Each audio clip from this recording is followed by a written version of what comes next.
beauty like the night. Oh, that is best.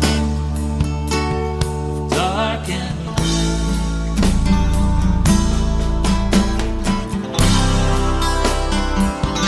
now lost to me.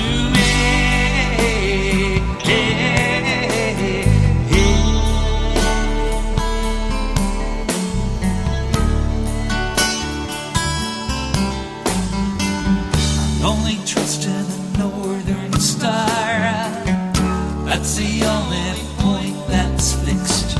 I once believed in love. Even love cannot bridge this rift.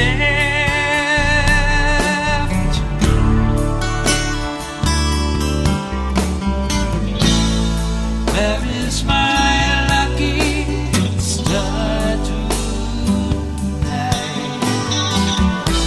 The seventh sister of the Pleiades,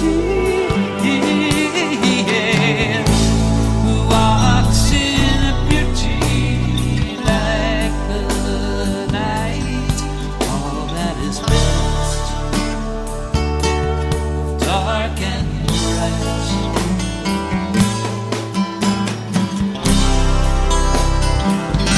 Now lost to me.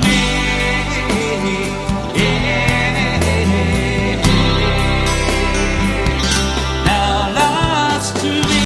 If you would like to hear Night Dreams Talk Radio on your local radio station, let them know. Tell them to check out www.nightdreamstalkradio.com, and thank you.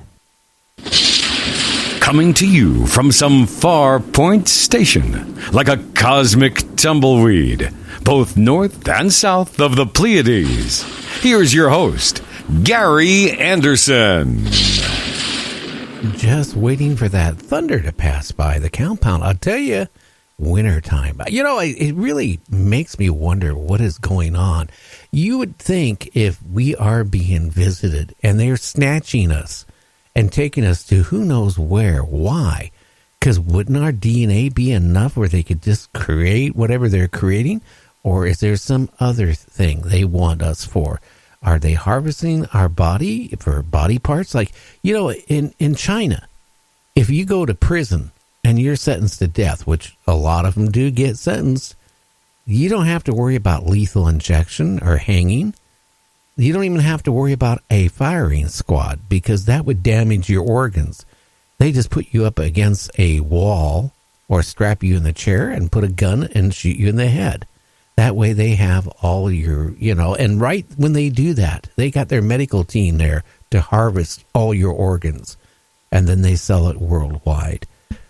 Is that what could be going on with us, too? When they're taking these people, are they regenerating themselves, maybe, with our, you know, organs?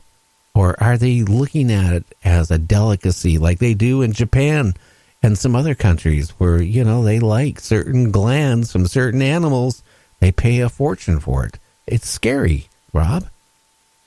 Well, yeah, that's true. I mean, these are the questions we have to try to find answers for. And to do that, we have to be able to research it, accumulate evidence. We have to really look for facts to try to figure this out. For instance, we are moving along. People say, well, we've made no progress. Yes, we have. We know UFOs are real. We know they exist. We don't know where they come from. Do they come from another star system, another dimension, from the future? We don't know. Do they interact with us? Yes, they do. Sometimes in a benign way, but more often than not so benign a way.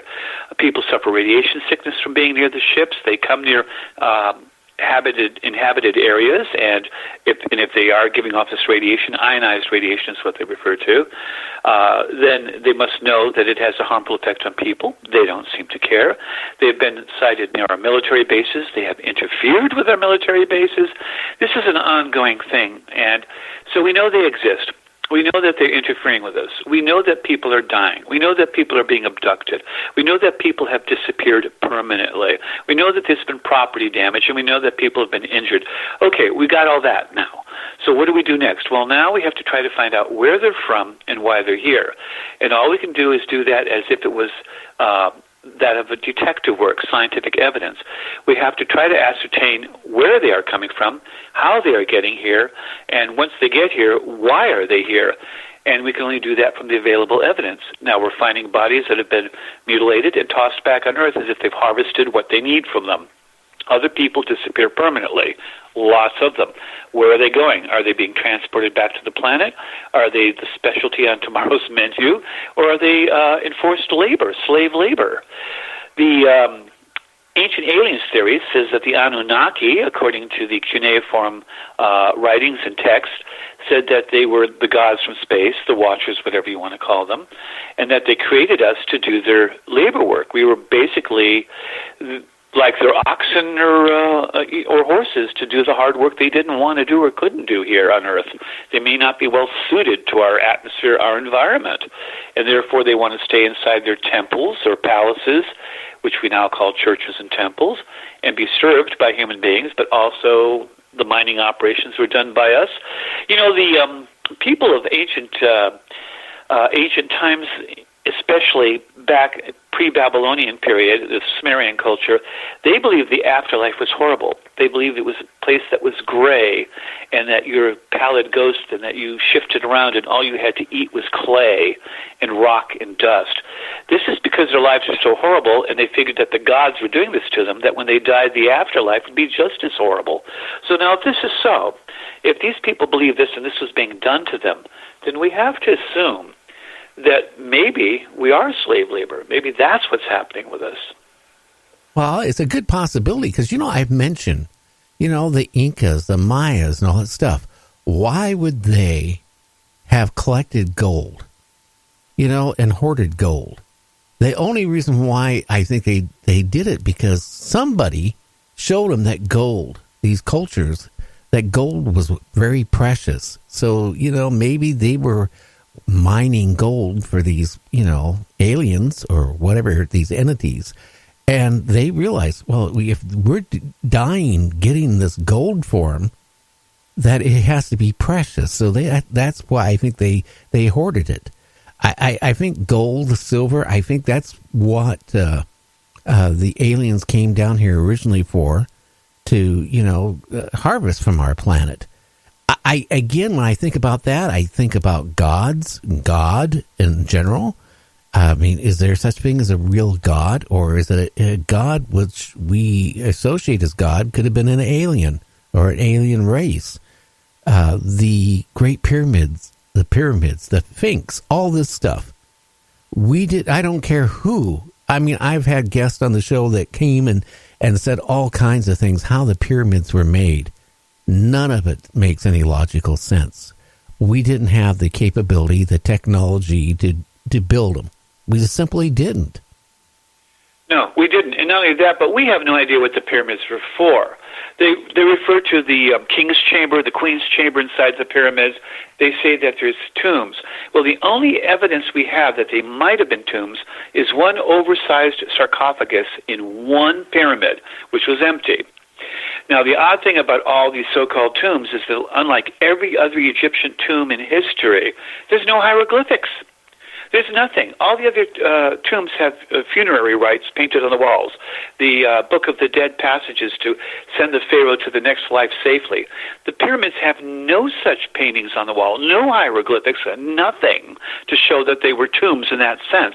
And that sarcophagus is just an oversized box, which actually shows that on one end of it, it has undergone some kind of a terrific heat source, that something has I shouldn't say attacked, but altered its substance somehow in a way that it wasn't supposed to have, as if it was in the presence of a great blast of heat.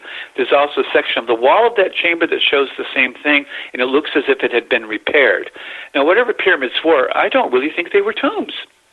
I think later Egyptian pharaohs might have then tried to replicate them, and then used them for tombs, just as you're talking about how we had to mine gold for the gods, so-called gods, and then afterwards we were stuck mining it for ourselves because we thought it was precious, I'm not sure why, but if it was precious for the gods and now we're free, we can do it too.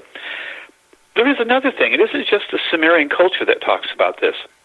The Vedic texts of India refer to a time when the gods ruled the earth and space, that there was a great war. Over 400 different demon races were involved. There were battles in space and on Earth and on the moon.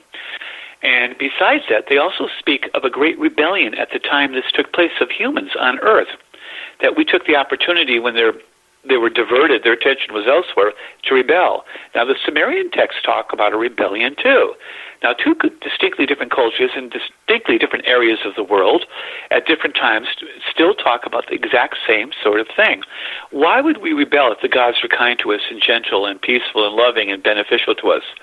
And the answer is quite simple. They probably weren't. I don't think they were. I think they just used us. All we were is workers.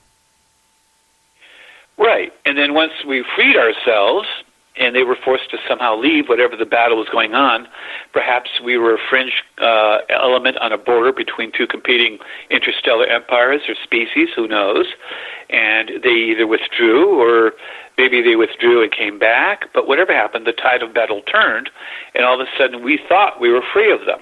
But since then, there's been this ongoing abduction thing, the ongoing sightings throughout history of UFOs. And I can't believe it's just to alter our DNA. It may have been originally, and it may still be ongoing to some degree, but surely whatever alterations were necessary must have been made over the millennia by now. So whatever they wanted, they've accomplished probably. So therefore, unless they're trying to change us into them, and they must be very bad at it, we're probably better at DNA than they are if that's the case, because it's taking them millennia. Then what's the other reason? Well, the other reason must be that they wanted to change us in some way to make us more compatible to what they needed for whatever purposes they wanted us for. Do you ever kind of wonder, maybe the guy walking down the street or your next door neighbor could actually even be human? That is a question. I mean, my own brother has experienced missing time. And you don't know. You really don't know that. It's just... and see, this is a problem. Because we don't know, conspiracy theories abound. But, there's an old saying, just because you're paranoid doesn't mean they're not out to get you. And even though we have hundreds of conspiracy theories, and most of them are probably way off base and wrong and just crazy, there could very well be a true conspiracy theory somewhere in there that is valid. And I think that the aliens do exist. I think our government knows about it. I think they've been in some sort of collusion with them. And the reason they might be in collusion is to get technology, but also it's probably because they're powerless to stop them. So it's better to go along with them than it is to fight something you can't win, and hope that in the process you get enough technology where maybe someday you can fight them. And in the meantime, you keep a lid on it. You try to keep the population docile. Got to keep those cattle happy. And you hope for the best. Yeah, I think what's going to happen is one day something's going to happen where the government can't keep it quiet anymore. And when that happens, people are going to sit back and then realize how they've been manipulated by, well, maybe aliens and our own government. That is right. The scary part. I know technology-wise, and I mentioned this a couple of times on the show, and just recently, as much as last week, my dad was an electronic engineer. He helped develop some electronics when Boeing was working on the SST, which never got built. But my dad has been in electronics all his adult life. He was an electronic engineer, and we were young. I got my amateur license at 12 years old, so I kind of got into electronics because of my dad. But I remember talking to my dad, Rob, several times. I go, isn't it strange that our technology over a 100-year span has advanced so far and fast compared to any 100-year span all through history? And my dad said, the same thing. He goes, even in electronics, he himself, he was puzzled because, from the early 1900s all the way up to about 1958 or so, everything was tubes. Your TV was massive tubes in it. Your radios were all tube. Everything was tube. Okay? All of a sudden,